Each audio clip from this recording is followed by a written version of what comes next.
আলাইকুম। আপনাদেরকে আজকে গরম একটা খবর শোনাইতে আসছি, সবাই প্রস্তুতি নেন। প্রথম আলো, আমরা এই প্রথম আলোর কাছ থেকে সারাদিন জ্ঞানের বাণী, সারা দেশের মানুষকে তারা জ্ঞান, কয়দিন আগে দেখেছেন আপনারা তাদের যে ভবনে পন্দে আলো আগুন দিয়েছে, সেই পন্দের আগুনের সেইটারও তারা সুন্দর করে বানায় 1.5 মাস ধরে তারা এটারে নানান কিছু করে বানাইছে, বানায় তারপরে এক ম্যাজিক বানায় এরপরে এই দৌলতদিয়া ঘাট থেকে কিছু পোলাপানদের তুলে না যে কয়টা গেছে ওইখানে, এই যে এই পোড়াপুরি দেখতে যেই কয়টা গেছে তোদের সব কয়টার মা দৌলতদিয়াতে বিভিন্ন ব্যাটাদের সাথে লাগায় তোদের পয়দা করছে। যেই কয়জন গেছিস একদম মন্ত্রী থেকে শুরু করে নিচ পর্যন্ত যে গেছিস তোদের সব কয়টার মা দৌলতদিয়ায় গিয়ে লাগায় আসছে। এটা একদম একদম মানে মন থেকে বললাম। কেন বললাম জানিস? তোরা ওইটারে গেছিস সাংবাদিক হিসাবে করতে। প্রথম আলো বাংলাদেশে সাংবাদিকতা করে না। প্রথম আলো এই দেশে ভারতের একটা শাখা অফিস হিসাবে এই দেশে কাজ করে। এরা অসংখ্য, আমরা প্রথম আলোর কি চেয়েছি? আমরা প্রথম আলো অফিস বন্ধ চাইনি তো কোনোদিন। প্রথম আলো 21শে আগস্টের যে জজ মিয়া নাটক, বিএনপি জামাত নাকি জজ মিয়া নাটক সাজিয়েছে, সেই জজ মিয়াকে প্রথম আলো টাকা দিয়ে তারপরে সেই কথাগুলো বের করেছে। অথচ এই জজ মিয়া নিজে এই একজন ক্রিমিনাল ছিল। প্রথম আলো নিউজ করেছে জজ মিয়ার কোনো মামলা ছিল না, নিরীহ নিষ্পাপ মানুষ। অথচ জজ মিয়া আমার কাছে স্বীকার করেছে প্রথম আলো তাদেরকে 2 লাখ টাকা দিয়েছে। তার নামে এর আগে আরও 5টা মামলা ছিল, 5টা মামলা, 7 বছরের জেল ছিল এক মামলায়, সেই মামলায় 2 বছর জেল খেটে তারপর জামিনে বের হয়েছে। এই হচ্ছে জজ মিয়া। সেই জজ মিয়াকে তারা নিরীহ নিষ্পাপ বানিয়ে তারপর তারেক রহমান, লুৎফুজ্জামান বাবর, তারপরে ওই যে আরেকজন রুহুল কুদ্দুস তালুকদার, ওনাদেরকে এই প্রথম আলো একদম ফাঁসি দিতে চেয়েছে। আজকে বিএনপি এইসব কথা ভুলে গিয়েছে, কিন্তু 21শে আগস্ট দিয়েই পুরো বিএনপির জিয়া পরিবার ধ্বংস করে দেওয়ার ইচ্ছা ছিল প্রথম আলোর, সেটা তারা করেছে। এবং সেটা আপনার মানে আমি বলছি সেটা না, প্রথম আলো নিজের পত্রিকাতে সেটা লিখেছে, সেগুলো আছে। আমরা এগুলো মাঝে মধ্যে আমার পেজে দিই, আমি ভিডিওতে বলি। তারা নিজে লিখেছে যে প্রথম আলো 2006 সালে এই নিউজ করার পরে তারপরে আবার পুনঃতদন্ত হয়, পুনঃতদন্ত হওয়ার পরে তারেক রহমান বাবর সহ আরও 30 জন আসামিকে নতুন করে এই মামলায় যুক্ত করা হয়। প্রথম আলোর বয়ান, এটা লেখা, সেই পত্রিকা আছে, আমার কাছে আছে এখন এই প্রথম আলোর আমরা যেই মানুষগুলো এই যে সেখানে মুক্তি হান্নান তার ফাঁসি হয়েছে, এখনো পর্যন্ত জেলে আছে। সেই মামলায় যারা যারা জেলে আছে, যারা জেল খেটেছে, যে 17 বছর যারা জেল খাটলো, এই যে রুহুল কুদ্দুস তালুকদার, তারপরে ডিজিএফআইয়ের তৎকালীন ডিরেক্টর মেজর জেনারেল আপনার Rezaqul Haider, major general Abdur Rahim, NSI director, এই মহাপরিচালক, তারা তো মেরেই ফেলেছে। এর কোনো বিচার নাই? এর বিচার হইতে হবে তো। অসংখ্য আলেম তারা বলেছে যে প্রথম আলো সাংবাদিকরা তারা যখন গুম ছিল তখন ভার্চুয়ালি প্রথম আলো সাংবাদিকরা ফোনে তাদের সাথে সাক্ষাৎকার নিত। তাহলে গুম থাকা অবস্থায় একজন মানুষের যে সাক্ষাৎকার নিয়েছে এবং তারা যেভাবে নিউজ করতো ওইভাবেই তাকে জিজ্ঞাসাবাদ করা হইতো, ওইভাবেই তার বিরুদ্ধে মামলা হইতো। তার মানে এই গুমের সাথে প্রথম আলো জড়িত। প্রথম আলোর কে বলি আপনাদের? এই মতি, তারপরে মতির সাথে আছে আনিসুল, সৌরভ হাসান, এরপরে হলো মহিউদ্দিন ফারুক, টিপু সুলতান, এগুলো মূল। এর বাইরেও আরও আছে কয়েকজন, এগুলো মূল। এরা সবাই এই 21শে আগস্ট এই গ্রেনেড হামলার, তাদের লেখা একদম সরাসরি লেখা। মিজানুর রহমান খান, ওই শালায় তো মরছে।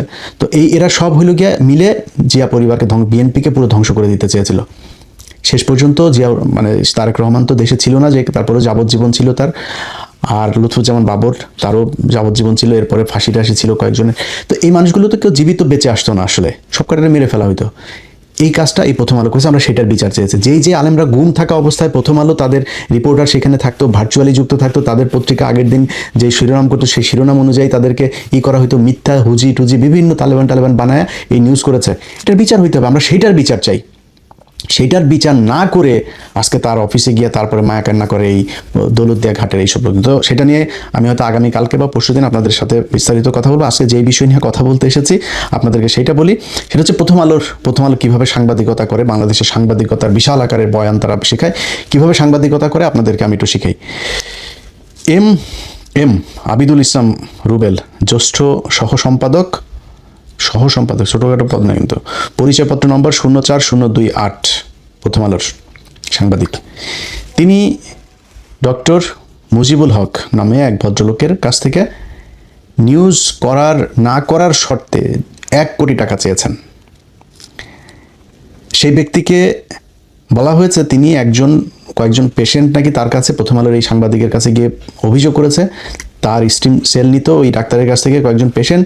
সেই পেশেন্টদের মধ্যে তার রিলেটিভ একজন আছে, তারা তার কাছে কোনো রেজাল্ট পায় নাই। এখন তার ক্ষতিপূরণ দিতে হবে। তো ক্ষতিপূরণ কত দিতে হবে? ক্ষতিপূরণ দিতে হবে হলো 30 লাখ টাকা। এই 30 লাখ টাকা যদি না দেয় তাইলে 1 কোটি টাকা দিতে হবে এই সাংবাদিকরে। 2 দিনের মধ্যে দিতে হবে। আচ্ছা, আমরা প্রথমেই আপনাদের প্রমাণ সহই দেখাই। প্রথমে আমরা এই মুজিবুল হকের সাথে জনাব MM আবিদুল ইসলাম রুবেলের যে কনভারসেশন আছে সেই রেকর্ডটা আমরা একটু শুনি, চলুন। আসসালামু আলাইকুম। আবিদ ভাই, সরি মাত্র বেরোলাম। আমি একটু ওই যে মানে এখানে দেরি হয়ে তো নামাজ পড়তে পড়তে, বুঝছেন? সরি, তো আমি বেরোই ভাইকে কল দিলাম, তো ভাইয়া বলতেছে যে এত টাকা কেন? তো এখন তো বলকে এত টাকা তো মেটাতে পারি নাই, বুঝছেন ভাই? এখন টোটাল আপনি কত টাকা হলে চলবে ভাইয়া? ওই যে 30 লাখ টাকা। তো আপনি এতগুলো টাকা কি পেশেন্টকে দেওয়া লাগবে? ভাই এইটা এখন নতুন করে আবার কি বলছেন? কারণ ভাইয়া তো আমার সচিব সাহেব তো বুঝছেন, তো উনি খালি আমাকে বলছে তুই এত টাকা দিবি, এত টাকা তো কি ভাই বলছে এত টাকা কেন দে, এরকম কথা হলো, বুঝছেন? ওরা তো আপনাদেরকে আরো বেশি দিচ্ছে, তাই না? এখন যদি ক্ষতিপূরণ মামলা ওরা করে, ক্ষতিপূরণ কিন্তু অনেক বেশি গুণ হয় আর কি, হ্যাঁ, নানা কিছু হিসেব করে। কিন্তু ওদেরকে আমি মানাইছি ভাই তোমরা মানে যা পাচ্ছ এটা কি আলহামদুলিল্লাহ নিয়ে নাও, আলহামদুলিল্লাহ বলে। হ্যাঁ ভাই ভাই ভাই 20 লাখে হবে না? 20 লাখে হবে না ভাই, প্লিজ এটা আপনি এখন এই সময় এসে বার্গেন করেন না। এই সময় এসে বার্গেন করলে আমি ওদের কাছে খারাপ হয়ে যাবো। মানে 30 লাখ পুরোই দিতে পারবে? 30 লাখই বলছে একদম পুরো, একদম কমবে না? হ্যাঁ হ্যাঁ হ্যাঁ, এটা তো আপনার সঙ্গে না ভাই, আমি তো বলছি আমি চেষ্টা করবো বলছি ভাই, আমি তো চেষ্টা করবো বলছি ভাই, কারণ আমি চাচ্ছিলাম। ওরা তো আরো বেশি চাইছিল, তাই না? বুঝছি না, থ্যাংক ইউ এটা শেষ পর্যন্ত এসে 30 ফিক্স হয়েছে। কারণ আপনি আবার এখন বলছেন যে না ভাই, টাকা তো বলছেন তো রমজান মাস, তো রমজান মাসে যে আমাদের সাপ্লিমেন্ট মানে ন্যাচারাল প্রোডাক্টসের বিক্রি কম, বুঝছেন তো ভাইয়া? তো আমি তো এখানে নাই, বুঝলেন নাই? তো তারপরে হচ্ছে যে আর এখন ভাই বলছে আপনি এতগুলো টাকা পেশেন্টকে যদি না দেন, এটা আপনাকে ফ্র্যাঙ্কলি বলে কিছু মনে করেন না যে আপনি আপনি না না, উনি আমার ভাই, ওনাকে আমি ভাই হিসেবে সম্মান করবো। পেশেন্ট মোট কজন মানে? 5 জন। এখন ভাইয়া চাচ্ছে কি, ভাইয়া ওদেরকে, ওরা তো আমাদের কাছে আসা নাই, বুঝছেন? ভাইয়া চাচ্ছে কি ওয়াই ডোন্ট ইউ মানে তারা এসে আমাদেরকে বলবো, আমরা ওদেরকে কনভিন্স করি, অত আমরা একটু আর কমাতে পারবো, যেহেতু আমরা তো এটা খরচ সেলটা তো টাকা দিয়ে কিনে নিয়ে আসছি। আবার সেই ইয়েতে যাচ্ছেন। এখন আপনি বিষয়টা হচ্ছে যে আমি আপনাকে একটা ফাইনাল কথা বলে দিই। আপনি আজকে যদি এটা না পারেন বা না দেন দেন আপনি ওদের সঙ্গে বোঝেন, আমি মাঝখানে নাই। হ্যাঁ ওটাই ভাইয়া, ওদের থেকে বসে একটু টাকাটা কমাতে পারি কিনা? 30 লাখ টাকা আপনি ওদের সঙ্গে বসে, ওরা বসতে চাই কিনা আমি জানি না, আর আমার কাজ আমি করি, ঠিক আছে? আপনি কি করবেন? আপনি একটু ম্যানেজ করে দেন, আপনি ভাই আমাকে হেল্প করছেন। না, আমি ম্যানেজ করবো কেন? আমি তো ম্যানেজ করার জন্য আমি তো ম্যানেজ করেছি, ঠিক আছে? সেটা আপনি কিভাবে নিচ্ছেন বা কেন এরকম করছেন আমি জানি না, বাট আপনি তাইলে আপনি ওদের সঙ্গে আলাপ করেন। হ্যাঁ ভাই ওদের আইডি কার্ড আছে, আপনি একটু দিবেন, একটু আইডি কার্ড বা ফোন, অ্যাটলিস্ট ফোন নাম্বারটা দেন, আমি একটু কমাতে পারি কিনা দেখি। পারবেন না ভাই, আমি আপনাকে বলি পারবেন না। আপনার যে আত্মীয় আছে না, আপনার আরো ক্ষতি হবে। আপনার যে আত্মীয় আছে না, উনাকে দেন, উনি তো আপনার কথা শুনবে। উনাকে আমি কথা বলি একটু যে ভাই দেখেন, আমি তো আমার কথা শুনেই তো আপনাকে 30 করছে, তাই না? তো এখন ভাইয়া যেটা হয়েছে, আমি একটু মাঝখানে আমি আমেরিকাতে, তো আমি থাকতাম দেশে ভাই, এটা কোনো ব্যাপারই ছিল না। আমি আপনার হাতে বসে পেশেন্টের হাতে বসে, হ্যাঁ, একটা মিউচুয়াল কথা। এখন আমি তো টাকা তো ম্যানেজ করতে হচ্ছে, করলাম ভাই, কাজ তো করতেছি। তো যেটা হচ্ছে বাইরে বলছে কি যে মিস্টেক হলে আমরা এটা পেশেন্টের সমাধান করি, হ্যাঁ, বুঝতে পারছেন? যে আমরা যদি উপকার না পেয়ে থাকে, এটা আমরা কথা বলি, আমরা তো অল্প দিব, পরে দিব, বেশি দিব, এত টাকা একসাথে তো দিদি মানে খুব কষ্ট যাচ্ছে ভাই। তারপর বলছেন রক্ত পানি করা টাকা না, আর আমার তো ন্যাচারাল প্রোডাক্টসের ইনকাম কিন্তু কম, বুঝছেন? আর স্টেম সেল তো খুব দামি, বুঝেন না? তখন আমরা তো 6 মাস ধরে করতেছি না। আপনি যেটা বলছেন যে মহাখালী করতেছি, এটা ঠিক না, বুঝছেন? মহাখালী আমার কোনো অফিস নাই, বুঝছেন? আমরা এটা আগে বন্ধ করে দিয়েছি। মহাখালী আপনি যেতে বলছেন, মহাখালী আপনার অফিস নাই, এটা কি বলেন আপনি? ও বলছি থার্ড পক্ষ, থার্ড পার্টির অফিস, তাহলে আপনি যেতে ওখানে আমরা বসলে, তাহলে আপনার প্রথম অফিস হলো না, আমার ওয়েলনেস সেন্টার হলো না, মাঝখানে একটা থার্ড পার্টিতে বসলে একটা মানে সুবিধা হতো আর কি, বুঝছেন? এখন আমার ভাই তো সচিব মানুষ, তো ভাই আপনি ভাইয়ের সামনে আপনার দেখা করতে চাচ্ছে না, ওই যে দাদাগিরি করতে যাচ্ছে, আবার বলতেছে কি তুই এত টাকা দেখা করবে কেন? আমরা তো ধর্মে যাওয়ার কথা আছে, তাই না? না, উনি বলে আমি দেখা করতে পারবো না, বলে কি আমি মিটিং আছে, আমি পারবো না, এটা আমার এইসব কাজে আমি নাই, তুই এত টাকা দিবি, তুই মানে তোর মানে পেশেন্টের সাথে কথা বলে এর কমাতে পারি কিনা, ভুল আমরা তো উপকার পাই নাই, আমরা তো এটা ভুল স্বীকার করতেই পারি, আমরা সরি বলি, আমরা মাপ চাই, ভুল করছি, আমরা উপকার পান নাই, কিন্তু এত টাকা দিব। আমি একটু মাঝখানে ঝামেলা করে দিলাম। আমি ওই আমার পুরো নিউজটা লেখা আছে, আমি আজকে আপনাকে পাঠিয়ে দেবো। হ্যাঁ, অফিসে গিয়ে আমার অফিসে কম্পিউটার লেখা আছে, পাঠিয়ে দেবো। তারপর আপনি নিউজটা পড়ে দেখেন যে মানে কি আর কি, ঠিক আছে? আচ্ছা, নিউজটা পাঠান দেখি। হ্যাঁ, ঠিক আছে। আর আমরা আজকের মধ্যে না করলে কালকের মধ্যে ইনশাআল্লাহ একটা ব্যবস্থা হয়ে যাবে। না আমি ভাই আমি আই এম সরি, ঠিক আছে? আপনি আপনার পথে চলেন, আমি আমার পথে চলি। হ্যাঁ তাহলে ভাই অ্যাটলিস্ট পেশেন্টের নাম্বারটা দেন, আমি কথা বলি। ভাই আমি আপনাকে টাকা দিব, আমি প্রমিস করছি না ভাই। আমি কিন্তু ওই আমার ভাই মাঝখানে, তো আমি তো দেশে নাই, হ্যাঁ, কিন্তু আপনাদের ভাইয়ের কথা হয়েছে। এখন ভাই বলে কি আমি তো না না, সাথে ভাই আপনি গতকালকে কি বলেছিলেন বলেন তো ভাই? ভাই আমার ভাই বলছে আমি অবশ্যই 10টার মধ্যে আমি টাকা ম্যানেজ করে দিচ্ছি। এখন ভাই বলছে ঘুমতে করে বলছে এই তুই এটা এত টাকা দিবি, এটা টাকা কি গাছে ধরে, হ্যাঁ, এই আমি কথা বলি তুই না পারলে, হ্যাঁ, তো এগুলো আর কি। আচ্ছা ঠিক আছে, আমাকে আমাকে আমাকে ফোন দিতে বলেন আপনার ভাইকে। আচ্ছা বলতেছে, আচ্ছা আপনার সাথে কথা বলবো নি। আর একটা জিনিস হচ্ছে আপনি রিপোর্ট একটু আমাকে দেন, আর কালকের মধ্যে একটা ব্যবস্থা করতেছি ইনশাআল্লাহ। আপনার আপনাকে একটা কথা বলি, আপনার ভাই তো ওই যে নিজেকে তুলসী পাতা বলে জাহির করছে। আপনার ভাইয়ের কি কি সমস্যা সেটা আমার কাছে আছে, বাবুল হক সাহেব। হ্যাঁ না ভাই উনি তো স্বচ্ছ মানুষ, আসলে আপনি কথা বলে বুঝেন না, উনি তো কিন্তু একদম মানে অনেস্ট মানুষ, বুঝছেন। আর আমরা তো, আপনি তো বুঝছেন আমাদের কিন্তু পুরো কাজের মধ্যে কোনো আমরা বুঝছি। আমি আপনাকে একটা সুন্দর একটা উদাহরণ দেবো। দেন। আমার জীবনের প্রথম অ্যাসাইনমেন্ট ছিল সেটা। হ্যাঁ, আমি যখন আজকের কাগজ পত্রিকা ছিলাম। আচ্ছা আচ্ছা আজকের কাগজ আমার মেজো তো সাংবাদিকতা করতো, উনি তো আজকের কাগজ ছিল। আজকের কাগজ, হ্যাঁ আজকের কাগজ, না আজকের আওয়াজ, সরি আজকের আওয়াজ। ওই যে ছাত্রলীগের, হ্যাঁ ছাত্রলীগের যে শামীম ভাই আছে না, শামীম ভাই করতে পারকি না, এটা মূল ধারণ না আর কি। না না মূল ধারণ না। ঠিক আছে, তো যাই হোক, আজকের কাগজে আমি একজন ওই আপনার কাস্টম জাজ, ঠিক আছে, তার দুর্নীতি নিয়ে আর কি নিউজ করতে গেছিলাম। তখন আমি ক্রাইম রিপোর্টিং করতাম আর কি। ঠিক আছে, আচ্ছা আচ্ছা আচ্ছা। তো আপনার এত ভালো মানুষ ভাই, মনে করেন যে দাঁড়িয়ে আছে, নামাজ পড়ে নামাজের দাগ পড়ে ফেলাইছে, কিন্তু তার যে কি দুর্নীতি, পরে সে আমার সামনে হচ্ছে আমাকে ব্ল্যাকমেল করার জন্য, আমাকে করার জন্য সে আমার সামনে ব্রিফকেস তুলে আসছে। সেই 1999 সালের কথা। হ্যাঁ, সে আমাকে 10 লাখ টাকার অফার, বলি আপনার টাকা আপনার কাছে রাখেন, এগুলা মানে আমার জন্য না আর কি, এটা অন্য কাউকে দিয়ে। আমি পরে ওই লোকের চাকরি চলে গেছিল আর কি, আমি আমার নিউজ দেখে। না থ্যাংক ইউ, আপনি ভালো কাজ করছেন, আপনি আমাকে উপকার করতেছেন অবশ্যই। আমি অনেক, কিন্তু আমার ভাই বলতেছে কি, ভাই বলছে আমি কথা বলি, এত টাকা দিয়ে এত টাকা কি, এত টাকা ভাই বলছে এত টাকা দিবি, এটা কোনো পেশেন্টকে উনি সব টাকা দিবে কিনা। আমি বললাম ভাই উনি তো আমি ভাই হিসেবে আমাকে হেল্প করতেছে, উনাকে আমি সম্মানিত দিব আলাদা, এটা আলাদা, কিন্তু উনি পেশেন্টদেরকে পেশেন্টদের আইডেন্টি দিচ্ছেন না, এটা ভাইয়ের কথা, আমাকে তুই আইডেন্টিগুলো আমাকে দে, তারপরে আমি কনভিন্স হবো। আপনার সঙ্গে কালকে আমার কি কথা হলো ভাই, আপনি আজকে আমার এটা করতেছেন, সুতরাং মানে আপনারা অনেক ভেজাইল লোক। ঠিক আছে, আমি আজকে মানে আপনার আজকের পরে আমি আপনাকে বলি, আপনার ভাই বলুক, বন্ধু বলুক, ইমতিয়াজ বলুক, অমুক বলুক, তমুক বলুক, সেটা আমার কাছে কোনো বিষয় না। আমি আজকে 4টা পর্যন্ত আপনি সময় দিয়েছিলেন, 4টার পরে আমি এখন আর আপনাকে আর কোনো ফোন দেবো না। আপনি ফোন দিচ্ছেন, আপনার ফোন রিসিভ করবো, আপনি মেসেজ দেবেন যে অমুক জায়গায় যান, আপনার লোকদের টাকাটা নিয়ে চলে যান। ঠিক আছে, আমার সঙ্গে হচ্ছে ওনাদের একজন প্রতিনিধি থাকবে, প্রথম সামনে আপনারা ওই প্রতিনিধি হাতিয়ে দেবেন। ঠিক আছে ভাই, প্রথম সামনে যাওয়াটা তো এটা রিস্কি না, এই ভাই এটা বলছে আপনাকে আমাদের অফিসে আসতে। আমি তো ধানমন্ডি যেতে চাইছি, আপনি তো সেটা 11টার পর বলছেন, 12টার পর আপনি পারবেন না, এটা বলছি, তাহলে 11টার মধ্যে হওয়া লাগতো আর কি। কিন্তু 11টার মধ্যে ভাইয়া ফোন ধরছে 10:15 সময়, বুঝছেন। এখন ভাই আমাকে এগুলো বলছে, টাকা হয়। ঠিক আছে, আপনি একটার মধ্যে করেন, আমি এখান থেকে বের হয়ে আপনার ওখান থেকে ওকে টাকা বুঝিয়ে দিয়ে আমি অ্যাসাইনমেন্টে চলে যাবো। ঠিক আছে, ওকে আমি জানাচ্ছি, একটু পরে জানাচ্ছি ভাই, থ্যাংক ইউ। একটার মধ্যে করেন, আমি ঠিক আছে, ওই একটার মধ্যে আমি ওই আপনি 4টা পর্যন্ত সময় দিচ্ছিলেন তো ভাইয়া, টাকাটা আমাকে কি একটু ভাইয়া, টাকাটা ভাইয়া বলছে এটা বলছে পুরোটা ম্যানেজ করতে পারেন, আপনি কি একটু কমে ম্যানেজ করতে পারবেন? বাকিটা পরে দেবেন তাহলে কত? আচ্ছা আমি জানাচ্ছি। ওরা চাচ্ছে টোটালি 30 চাচ্ছে, 30 কম হয়েছে নাকি? 30 কম হবে? হ্যাঁ 30 কম হবে না। আচ্ছা ঠিক আছে, আমি জানাচ্ছি, থ্যাংক ইউ। আপনি বুঝবেন যে কি সমস্যা। ওকে, আমি কালকে মধ্যে একটা ব্যবস্থা করতেছি ইনশাআল্লাহ। না কালকে না, কি আবার কালকে? আশ্চর্য ব্যাপার। আচ্ছা আমি জানাচ্ছিলাম, আমি কালকে বাকি 10 দেবেন। আপনি একটু কথা বলে জানাই ভাইয়া, আমি তো রাতে নিছি। আপনি 20 দেবেন, কালকে বাকি 10 দেবেন। আপনি 15 মিনিটের মধ্যে আমাকে জানান। ঠিক আছে, আজকে 20, কালকে বাকি 10 জানাচ্ছি। অথবা সবকিছু বাদ দেন, কোনো আমার কোনো রিলেটিভ নেই, কিছু নাই, ভিকটিম আমি কাউকে চিনি না।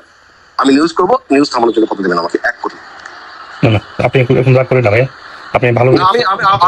আমি রাগ করি কিছু না, আমি নিউজ করবো। হ্যাঁ, আমাকে আপনি আজকে সন্ধ্যার মধ্যে 1 কোটি টাকা পাঠাবেন, অথবা নিউজ হবে।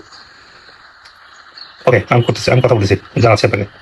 অথবা আজকে আপনি ওই ভাই, আপনি আমাকে ভয় লাগাচ্ছেন, আপনি আমাকে ভয় দেখাচ্ছি না, আমি আপনাকে কোনো ভয় দেখাচ্ছি না।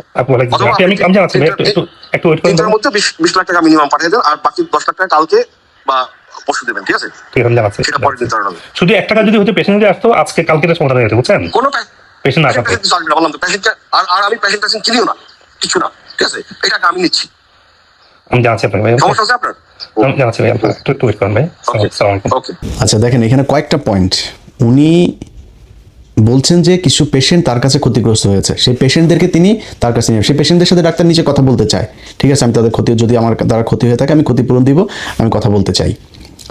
সেই পেশেন্টদেরকে তার সামনে নিয়ে আসবে না। আচ্ছা, তারপরে ধরলাম সে পেশেন্টদের আনবে না, পেশেন্ট আসতে চায় না, সে 30 লাখ টাকায় মধ্যস্থতা করে দিতে চায়। ঠিক আছে, সাংবাদিক হিসেবে সে বিশাল এক সামাজিক দায়বদ্ধতা থেকে সে এই দায়িত্ব পালন করছে, সরকার তাকে দায়িত্ব দিয়েছেন, এখন তিনি এটা করলেন। যখন বলা হইল যে আমি কালকে না পরশু একটু সময় চাইলো, তখন সে বলল কি যে আমি এই নিউজ লিখে ফেলেছি, নিউজটা আপনারা পাঠাবো, এই নিউজ যদি যায়, যদি আমি নিউজ করি তাহলে কিন্তু নিউজ আটকাইতে হলে 1 কোটি টাকা দেয়। একদম সরাসরি স্পষ্ট, পিছনের সব কথা ভুলে যান যে পেশেন্ট ছিল, পেশেন্ট টাকা দিতে যায় 30 লাখ, সব একদম স্পষ্ট বলেছে আমার নিউজ যদি আটকাইতে চান 1 কোটি টাকা দিবেন, তাহলে নিউজ যাবে না, 1 কোটি টাকা দিবেন, না দিলে যাবে, আর দিলে যাবে না। এটা হলো কথা। যেই ব্যক্তির সাথে কথা হয়েছে, যে ডাক্তার সাহেব, চলেন আমরা সেই ডাক্তার সাহেবের কাছে মূল ঘটনাটা আসলে কি হয়েছিল একটু তার কাছ থেকে শুনি। আসসালামু আলাইকুম, আমি অধ্যাপক ডক্টর মুজিবুল হক, যুক্তরাষ্ট্রের নাগরিক এবং একজন বাংলাদেশি। আমেরিকাতে মেডিসিনাল কেমিস্ট্রিতে আমি ডক্টরেট করি এবং পোস্ট ডক্টরেট করি উন্নত গবেষণার জন্য মেডিসিনের উপরে টেক্সাস মেডিকেলে। এরপরে দীর্ঘদিন আমেরিকাতে অধ্যাপক হিসেবে কর্মরত ছিলাম। অধ্যাপনার পাশাপাশি আমি যেহেতু যুক্তরাষ্ট্রের হার্ভার্ড বিশ্ববিদ্যালয়ে পুষ্টি, হেলথ এবং ওয়েলনেসের উপরে আমি পড়াশোনা করি এবং রিজেনারেটিভ, ইন্ডিকেটিভ এবং ফাংশনাল মেডিসিনের উপরে ডিগ্রি এবং কোর্স সম্পন্ন করার কারণে আমি আমার অধ্যাপনার পাশাপাশি আমার ক্লিনিক্যাল প্র্যাকটিসে আমি চমৎকার সাফল্য পাই, যেখানে অনেক জটিল এবং কঠিন রোগ থেকে আমার পেশেন্টরা মুক্তি পেতে শুরু করে। এরপর যখন আমি এগুলো সোশ্যাল মিডিয়াতে শেয়ার করি, বাংলাদেশে অনেক পেশেন্ট এটার চিকিৎসার জন্য আগ্রহী হয় এবং বাংলাদেশে আমি আমেরিকান ওয়েলনেস সেন্টার প্রতিষ্ঠা করি, যেখানে আমার প্রশিক্ষিত ডাক্তাররাই নিয়মিত চিকিৎসা সেবা দিচ্ছে এবং আজকে প্রায় 3 মিলিয়ন মানুষ আমার সেবা এবং আমার স্বাস্থ্য গাইডলাইনগুলো ফলো করি। এক পর্যায়ে যখন বাংলাদেশি এবং আমেরিকার কিছু পেশেন্ট যখন স্টেম সেল নেওয়ার জন্য আগ্রহ প্রকাশ করে, যেটা আমেরিকাতে রিসার্চ বেসড অ্যাপ্রুভাল আছে, এবং বাংলাদেশের জন্য আমি ডিজিডি এর রেগুলার ছাড়পত্র নিয়েই আমি কিছু পেশেন্টের উপর অ্যাপ্লাই করি, যেটা আমি আমেরিকাতেও বিভিন্ন পেশেন্টকে দিয়েছি, যেখানে আমি প্রশিক্ষিত লাইসেন্স ডক্টরদের মাধ্যমে এটা দিয়েছি। কিছুদিন পূর্বে প্রথম আলোর এক সাংবাদিক আমার কাছে একটা বড় অ্যামাউন্টের চাঁদা দাবি করে। উনি প্রথম বলছেন যে আমার কিছু আত্মীয় আপনার স্টেম সেল থেকে উপকার পায় নাই, ওদের ক্ষতিপূরণ দেওয়া লাগবে। তো মানবিক কারণে আমি বললাম ঠিক আছে, তাহলে আমার সাথে কথা বলেন, ওনাদের ডিটেলস আমাকে দেন, অ্যাটলিস্ট পরিচয়পত্র দেন, আমরা দেখি ওনারা উপকার পান নাই বা কেন উপকার পান নাই, একটু কথা বলি। তো উনি এক পর্যায়ে বলছেন না, উপকার তো না, আসলে আমার কোনো প্রেজেন্টেশন নাই, আমার পেছন কেউ নাই, আমি নিজেই এই টাকাটা নেব, আদারও আপনার নামে আমি অনেকগুলো বিষয়ে আমি প্রতিবেদন প্রকাশ করবো প্রথম আলোতে। আমি ব্যাপারটা মতিউর রহমান সাহেবকে, ওনার পুরো ভয়েস রেকর্ডিং এবং ওনার যে আমাকে যে হুমকি দিচ্ছিল টাকার যে অ্যামাউন্টটা, আমি সব কিছু মতিউর রহমানকে তুলে ধরি। উনি বলছেন কি আমাকে একদিন সময় দেন, আমি এটার মধ্যে কিছু একটা ব্যবস্থা নিচ্ছি। অনেকদিন হয়ে যাওয়ার পরেও মতিউর রহমান সাহেব কোনো প্রতিবেদন, কোনো প্রতিকার বা কোনো প্রতিকার বা আপডেট আমাকে জানা নাই।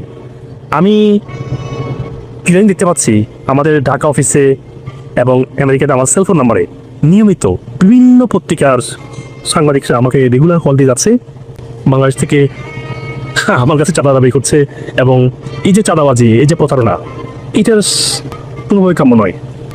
আমি বাংলাদেশের কর্তৃপক্ষের কাছে আবেদন জানাবো, এই কুচক্রী মহল যারা সাংবাদিক নামের কলঙ্ক, তাদের বিরুদ্ধে দ্রুত ব্যবস্থা নেওয়া হোক। আচ্ছা, এই বিষয়টা নিয়ে আমরা মতি ভাইয়ের সাথে কথা বলেছিলাম। মতি ভাইয়ের আমি নিজেও ফোন দিয়েছিলাম, ওনার ওয়াইফ নাকি খুব অসুস্থ, এই জন্য উনি কথা বলতে পারেন নাই। ওনার সাথে আমি কথা বলবো, 2-1 দিনের ভিতরেই বলবো যে ওনার আসলে ওনার বিরুদ্ধে তো অনেক কিছুই করলাম, তো ওনার সমস্যাটা কোথায়, ইসলামের ব্যাপারে ওনার সমস্যাটা কই, এটা একটু ওনার কাছ থেকে আমার শোনার আছে, এই জন্য আমি কল দিব। আর মতির সাথে কিন্তু আমার সম্পর্ক কিন্তু যে খারাপ ছিল কখনো, আমি যখন সাংবাদিকতা করছি, আমি কিন্তু প্রথম আলোর কিন্তু অ্যাওয়ার্ড পাওয়া অনুসন্ধানী সাংবাদিকতায় আমি কিন্তু প্রথম আলো অ্যাওয়ার্ড পাওয়া রিপোর্টার। সো আমার ওনার কাছ থেকে, ওনার সাথে আমার এটা একটু জানার আছে, আমি ওনার কাছ থেকে শিখতে চাই যে আসলে সমস্যাটা কি, ওনার ইসলাম নিয়ে এত চুলকানিটা কেন। এই যে গতকালকে একটা নিউজ হয়েছে, উত্তরবঙ্গে একটা গ্রামে তারা গান বাজনা করতে দিবে না, এটা তারা সেই গ্রামে, সেইটার বিরুদ্ধে প্রথম আলো আর বিবিসি টিভি, তারপর আনন্দবাজার, আরে বাবা পাগল হয়ে গেছে, আর ওর গ্রামেও গান বাজনা বাজে, তো ওর গ্রামের মানুষ তোমার কাছে এসে কমপ্লেন করছে, মামলা করছে, কোনো সমস্যা আছে? গান বাজনা বন্ধ হইলে ওদের সমস্যা, বিশাল সমস্যা। অনেক জায়গায় যখন ওয়াজ বন্ধ হয়ে যায় তখন কিন্তু প্রথম আলোর সমস্যা হয় না, ওর মূল সমস্যাটা হলো ইসলাম। তো এটা জানার জন্য আমি ওনার ফোন দিব 2-4 দিনের ভিতরে, জিজ্ঞেস করবো যে ভাই সমস্যা কি, একটু বলেন তো আপনার আসলে কি চান। আপনি একটা পয়সা পাতি তো আল্লাহর রহমতে আল্লাহ কম দেয়নি, এরপরে আপনি ট্রান্সকমে আছেন, পত্রিকার এই বিশাল ইনকাম, তো ছেলে একটা বানাইছেন শাসা। এই শাসার ধরেন জীবনটার দিকে একটু তাকান, মাদক, নারী, এই ড্রাগ মাগ এগুলো নিয়ে সারাদিন ইতে থাকে। আপনার কাছেও সে থাকে না, আপনি নিজেই তার ঘর থেকে বের করছেন, আপনার ঘরে আল্লাহ দিয়ে দিছে। এটা আজাব। তো আপনার সাথে একটু কথা বলে আমি একটু জানবো যে সমস্যাটা কোথায়, আসলে কি চান, কেন এরকম করেন, কেন ইসলাম নিয়ে কি হয়। তো ওইটা যখন কথা হয় তখন আপনাদেরকে হয়তো জানাবো যে ওনার সাথে আমার কি কথা হয়েছে। আর এবার আমরা ওই আবিদুলের একটু বক্তব্য শুনে আসি, চলেন। আবিদুল কি বলে, যে সাংবাদিক চাঁদা চেয়েছে, সেও আমাদেরকে বক্তব্য দিতে, তার কাছে শুনি, চলেন কি বলে সে, তারও তো একটা উত্তর জানা দরকার। হ্যাঁ, আসসালামু আলাইকুম আবিদুল ইসলাম ভাই, কেমন আছেন? জি নমস্কার। হ্যাঁ, জি, ভালো আছি। আমি হিমেল, নিউ ইয়র্ক থেকে বলছি। কেমন আছেন? আমি আসলে হিমেল? হ্যাঁ হিমেল। আমি ওই যে একটা বিষয় আপনাকে ফোন দিয়েছিলাম, সেটা হচ্ছে গিয়ে মুজিবুল হকের একটা বিষয় আমরা জানতে পারলাম, সেটা হচ্ছে আপনি নাকি ওনার কাছ থেকে নাকি 1 কোটি টাকা চাঁদা চেয়েছেন। আসলে বিষয়টা কি ভাই? না, আমি এক কথা জানতে চাইনি, ঠিক আছে? এটা উনি ভুল ব্যাখ্যা দিয়েছেন। হ্যাঁ, আর আপনি হিমেল, আপনার পরিচয়টা কি দিবেন? আমি একটা সময় চ্যানেল 24 এর এক সময় ফরমাল সাংবাদিক ছিলাম, দক্ষিণ আফ্রিকায় আমি প্রতিনিধি ছিলাম। তো এখন আমি আমেরিকাতে আছি। আচ্ছা, এই ক্ষেত্রে আপনি মানে কি পত্রিকা সঙ্গে আছেন? না, পত্রিকার সঙ্গে নাই, বাট আমি বিভিন্ন জায়গায় এমনি নিউজ টিউজ করি আর কি। আচ্ছা, উনি এটা ভুল ব্যাখ্যা দিচ্ছেন। আমি কোনো ওনার কাছে কোনো চাঁদা দাবি করিনি বা না, কেন আমি ওনার কাছে চাঁদা দাবি করবো? হ্যাঁ, জি উনি হচ্ছে যেটা হচ্ছে যে উনি ওই একটা বাংলাদেশের একটা ওনার প্রতিষ্ঠান আছে, ঠিক আছে, জি আমেরিকান ওয়েলনেস সেন্টার। হ্যাঁ, জি জি তো এইটা হচ্ছে ওই ওখান থেকে উনি হচ্ছে এই স্টেম সেল থেরাপি বলতে একটা জিনিস আর কি, ওইটা উনি যে কোনো রোগের জন্য ব্যবহার করছে। তো ওখানে আমার কিছু আত্মীয়, হ্যাঁ, জি কয়েকজন ওখানে চিকিৎসা নিয়ে ওইটা ওনারা কোনো উপকার পায়নি, ওনারা নিজেদেরকে প্রতারিত মনে করছে। জি ওইটা নিয়ে আমি ওনার সঙ্গে কথা বলেছিলাম। হ্যাঁ, জি জি তো ওইটা একটা পর্যায়ে ওনার সঙ্গে কথা বললে উনি এটা ওনার ভুলটা স্বীকার করেছেন এবং উনি এটার জন্য ক্ষতিপূরণ দিতে চেয়েছিলেন। হ্যাঁ, আচ্ছা আচ্ছা কিন্তু ওই ক্ষতিপূরণ নিয়ে উনি হচ্ছে তাল বাহানা শুরু করেন, আজ দেবেন কাল দেবেন, তাই এখন দিবেন না কিছু, মানে ওনারা চিকিৎসা করছে ওখানে হচ্ছে আপনার 85 লাখ প্লাস টাকা আর কি। হ্যাঁ, জি জি তো উনি তো বারবার এটা করতেছেন, ঠিক আছে জি আপনার। তো উনি করেন না, তখন আমি ওনাকে বললাম যে দেখেন, আমি তখন আমার পেশাগত পরিচয় আমি দিয়ে ওনাকে আমি একটা ভয় দেখানোর চেষ্টা করছি যে হয়তো উনি মানে এটা করবে, মানে উনি তাড়াতাড়ি ক্ষতিপূরণটা দিয়ে দেবে আর কি, ঠিক আছে। জি উনি করলেন কি, ওইটা খন্ডিত অংশ করে ওই আপনাকে যেমনটা বললাম, এটা উনি আমার অফিসে পাঠাইছে আর কি, ঠিক আছে। জি জি অফিসে পাঠাইছে, অফিস আমাকে শোকজ করছে, আমি শোকজের জবাব দিছি। এটা নিয়ে আমি এখন পর্যন্ত মানে অফিসে আমার লড়াই করতে হচ্ছে আর কি, ঠিক আছে। জি জি এই হচ্ছে বিষয় আর কি। হ্যাঁ, জি এই কি। না, আচ্ছা, এইখানে একটা বিষয় হচ্ছে, যেহেতু এটা যারা কমপ্লেইন করছে তারা সরাসরি ফেস করলেন না কেন তাদেরকে আপনি? দেখুন, ওই যে তারা সরাসরি ফেস করে না কেন সেটা অনেকটা বলেছি, উনি উনি আমাকে বলেছেন, উনি বুঝতে পেরেছেন, এটাও বলেছেন, ঠিক আছে।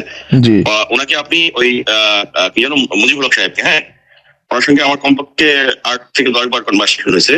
আপনি জি। ওনাকে বলেন যে আপনি যে আপনাকে নিশ্চয়ই উনি কিছু কনভারসেশন শুনেছে, যেটা হচ্ছে ওই উনি যেটা অভিযোগ করেছেন। হ্যাঁ, জি আপনি ওনাকে বলেন যে আপনি পুরো কনভারসেশনটা শুনতে চান। আচ্ছা, ঠিক আছে, ওইটা আমি নিব। আর দ্বিতীয় বিষয় হচ্ছে, আপনি ওনার ওখানে বিভিন্ন সাংবাদিক কেন পাঠাচ্ছেন? আমি তো বিভিন্ন সাংবাদিক পাচ্ছি না, কেন? হ্যাঁ, কেন পাঠাবো? আপনি নাকি 71, তারপর বিভিন্ন জার্নালিস্টদেরকে ওখানে পাঠাচ্ছেন। না না না, এটা ভুল ধারণা। আমি কেন পাঠাবো? ও, আমি অফিসে খুব ঝামেলার মধ্যে আছি, আমি সেটা নিয়ে করতেছি, আমি কাউকে পাঠাচ্ছি না। আচ্ছা আচ্ছা, ঠিক আছে। কেউ দাবি করছে যে আমি কাউকে পাঠিয়েছি বা কেউ গেছে, আমি ঠিক জানি না।